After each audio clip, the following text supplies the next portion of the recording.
नमस्कार, स्वागत है आपका मेरे YouTube चैनल पर। मैं पंडित अंशी शर्मा। मैं आज आपको बताने वाला हूं कि हस्तरेखा देखने में किस प्रकार से बड़ी चूक हो जाती है। हम लोग हाथ देख रहे हैं, उसके बाद भी उस हाथ के अंदर बहुत अच्छी रेखाएं हैं, बहुत अच्छी स्थितियां चल रही हैं, परंतु हस्तरेखा विशेषज्ञ देखने में कैसे चूक जाते हैं, ये मेरा आज का विषय है। तो आइए विषय पर चलते हैं और उस पर प्रकाश डालकर मैं आपको समझाऊंगा क्या कारण होता है। अब मान लिया हम यहाँ पर जो हस्तरेखा दिख रहे हैं, इस व्यक्ति की उम्र, एक बार को हम मान लें कि यहाँ इसका ये राइट वाला हैंड है। अगर मैं सीधे हाथ को देख रहा हूँ तो सीधे हाथ के अंदर मैं देखता हूँ कि व्यक्ति के पास एक स्वस्थ भाग्य रेखा है, यानी ये अपने आप में बता रही है भाग्य रेखा कि मैं अपने आप में ऊर्जित हूं और मेरा फल पूरा मिलना चाहिए। अब व्यक्ति की उम्र इस समय पर चल रही है लगभग मान लिया, ऐसा मानिए कि यहाँ 32 या 33 वर्ष चल रही है। अब 32 से 33 वर्ष में भाग्य रेखा भी ठीक है, यहाँ बुद्धि रेखा भी ठीक है, आयु रेखा भी ठीक है, बुद्ध रेखाएं भी है, ज्ञान की रेखा, सब कुछ यहाँ पर नॉर्मल ठीक है। तो हस्तरेखा विशेषज्ञ सोच रहा है कि भाई स्थिति बिल्कुल ठीक चल रही है। आप यदि नए नए देखने वाले हैं तो आपसे चूक हो जाएगी। यहाँ पर इससे पहले आपको इसका लेफ्ट हैंड भी देखना होगा। ये राइट हैंड था, इसका लेफ्ट हैंड भी देख लीजिएगा। अब इसी व्यक्ति का ये लेफ्ट हैंड है, यहाँ पर 28 वर्ष से लेकर के, और यदि आप देखते हैं कि 35 वर्ष तक, तो एक भाग्य रेखा पर बड़ा दीप आया हुआ है।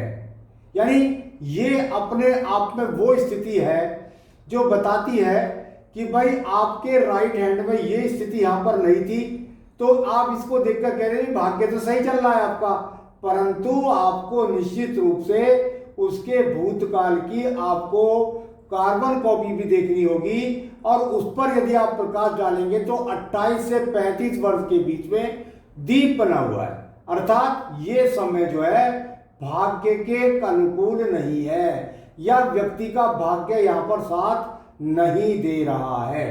अगर यदि आपके हाथ के अंदर यहाँ पर ये स्थिति ना मिले, इत्तेफाक से यहाँ पर यदि ना मिले, और आपको यहाँ भाग्य रेखा सही मिले और लेफ्ट में भी आपको भाग्य रेखा आपको सही मिले, तो आपको थोड़ा सा ये भी देख लेना चाहिए कि कहीं ऐसा तो नहीं है कि व्यक्ति के लेफ्ट हैंड में ही यहाँ पर कोई दीप बना हो, यानी इस तरीके का दीप बना हो, या कुल मिलाकर व्यक्ति की जो बुद्धि रेखा है यहां पर लेफ्ट हैंड की, इस पर भी कोई दीप बना हो, या यहां कोई काला तिल हो, या कोई गलत प्रभाव हो, तो आपको अपना सही मत देने के लिए लेफ्ट हैंड पर भी प्रकाश डालना चाहिए। यदि किसी व्यक्ति के हाथ के अंदर यहां अगर आप देखें और वही स्थिति, मान लिया देखिए यहाँ पर हम 35 वर्ष मानते हैं, मैंने यहाँ पर 35 वर्ष है, और ये यहाँ पर लगभग 55 वर्ष होता है हाथ के अनुसार गणना करने के बाद में। तो यदि आपको यही स्थिति जाकर के यदि आप देखते हैं कि नीचे से दीप नहीं है, यहाँ से अनुकूल चल रही है, लेफ्ट हैंड में भी यहाँ अनुकूल चल रही है, परंतु ये जाकर के इस हिस्से में 35 से 55 के बीच के किसी भी हिस्से में यदि ये दीप बनाएगी, तो निश्चित रूप से इसका प्रभाव आपके जीवन में होगा।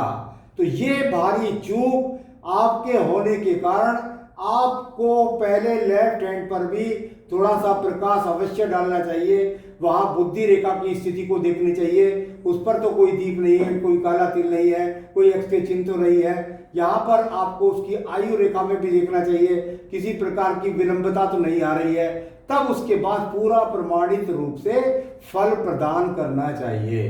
तो आपसे किसी प्रकार की भूल ना हो, इसके लिए लेफ्ट हैंड पर भी प्रकाश डालना अति आवश्यक है। दोनों हाथ की स्थितियां जब सेम स्थिति में आ जाती हैं, तब व्यक्ति अपनी प्रसिद्धि, अपनी धन ऐश्वर्य की स्थिति को प्राप्त करता है। आगे भी मैं अन्य विषयों पर बताता रहता हूं, मेरे साथ जुड़े रहिएगा, जिससे आपको नई नई जानकारी मिल सके। नमस्कार।